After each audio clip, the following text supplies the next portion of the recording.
दोस्तों मुझे लगता है कि बिहार का भले ही विधानसभा चुनाव जो है मुख्यमंत्री और विधायक बनाने के लिए है, लेकिन भोजपुरी कलाकारों में एक अलग तरीके का लड़ाई चल रहा है। मतलब ऐसा लग रहा है कि भोजपुरी का बादशाह बनने की तैयारी हो रही है, बल्कि सीएम और विधायक बनने की नहीं। मैं ऐसा क्यों कह रहा हूँ, इसी के बारे में बताऊंगा। आपको पता ही होगा कि पवन सिंह और खेसारी लाल यादव को लेकर हमेशा से कंट्रोवर्सी होती है, हमेशा से विवाद होता है और इन लोगों की चर्चाएं हमेशा होती रहती है। रही बात, तो देखिए, खेसारी लाल यादव अकेले एक ऐसे कलाकार हैं जो विपक्षी पार्टी से यानी कि आरजेडी की टिकट पर चुनाव लड़ रहे हैं। लेकिन बाकी जो बड़े कलाकार हैं भोजपुरी इंडस्ट्री के, जो कहे जाते हैं, जैसे हम रवि किशन की बात कर लें, मनोज तिवारी की बात करें, निरहुआ, या फिर पवन सिंह की बात करें, ये बीजेपी का हिस्सा है। 3 लोग तो ऑलरेडी चुनाव भी लड़ चुके हैं, सांसद बन चुके हैं। 2 फिलहाल सांसद हैं, एक सांसद ही हार गए। और पवन सिंह जो है वो चुनाव निर्दलीय लड़े थे। पवन सिंह को साइड भी कर दिया गया था चुनाव के दौरान, जब लोकसभा का हुआ था। पवन सिंह निर्दलीय लड़े और अच्छा खासा उन्होंने जो है लड़ाई लड़ी। और खेसारी लाल यादव भी ताबड़तोड़ रैलियां जो है वो पावर स्टार पवन सिंह के लिए किए थे। लेकिन अब जो है खेसारी लाल यादव चुनावी मैदान में जब से आए हैं, मानो कि भोजपुरी के बाकी कलाकारों को मिर्ची लगी हुई है। मैं मिर्ची इसलिए कह रहा हूं क्योंकि अनर्गल तरीके का बयानबाजी हो रही है।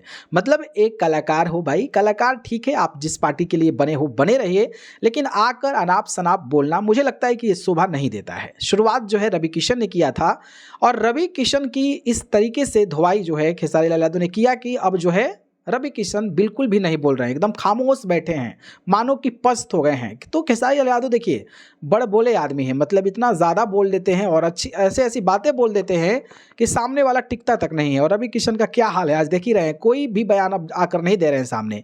तो ठीक है, मुद्दों पर बात करिए, राजनीति है, आप अलग पार्टी के लिए राजनीति कर रहे हैं, वो अलग पार्टी के लिए राजनीति कर रहे हैं।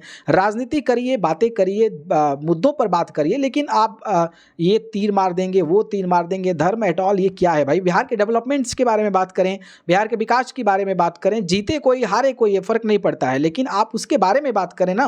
जो युवा बेरोजगार है, जो पलायन हो रहे हैं, उस पर बात नहीं करके जो है आप पर्सनली सम्राट चौधरी नचनिया बोल दिया। बाकी कलाकार क्या हैं, बीजेपी अपने घेरे में आ गई, क्योंकि बीजेपी ऑलरेडी नचनिया को लेकर बैठी हुई है।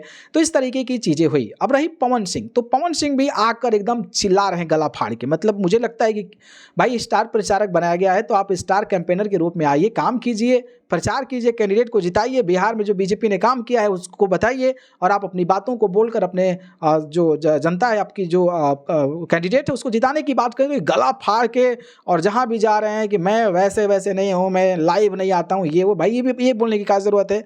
मतलब पवन सिंह भी ये मामलों में इन्वॉल्वमेंट पता नहीं क्यों रहता है, मुझे नहीं समझ आता है कि आखिरकार क्यों किसी के बारे में बोलना है। तो ये जाकर उन्होंने कहा कि खेसारी लाल यादव बोलता है कि मुझे मनोज तिवारी बनाया, मुझे निरहुआ बनाया, मुझे ये बनाया, वो बनाया। खेसारी लाल यादव कभी भी एक पानी पर नहीं रहता है। ये पवन सिंह ने बयान दिया था कल के एक सभा में, और ये बयान इतना ज़्यादा वायरल हुआ कि आज जवाब भी मिल गया। खेसारी लाल यादव तो इस मामले में आगे हैं, जवाब देने में आगे रहते हैं। तो खेसारी लाल यादव ने भी जवाब दे दिया, और ऐसा जवाब दे दिया है कि ये मामला बहुत ज़्यादा तूल भी पकड़ सकता है, और ये पवन सिंह के लिए काफ़ी बुरा भी लग सकता है, और पवन सिंह के समर्थकों के लिए बुरा भी लग सकता है। हालांकि जो खेसारी यादव ने बातें कही, वो ये कहा कि कोई कह रहा है कि हम एक पानी पर नहीं टिकते हैं, तो उनका कहना है कि हम तो एक ही पानी पर टिके हुए हैं।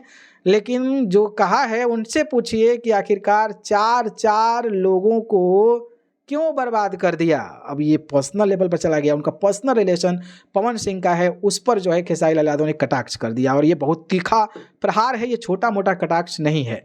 तो ये चीज़ों को मैं सपोर्ट नहीं करता हूँ। पर्सनली मैं देखूँ तो खेसारी लाल यादव का ये बयान नहीं आना चाहिए। इस तरीके का बयान से देखो पहले भी सारी चीज़ें हो चुकी है, पहले भी माफ़ीनामा हो चुका है, सुलह हो चुका है, लेकिन इस तरीके की बयानबाजी मैं एक्सपेक्ट नहीं करता था।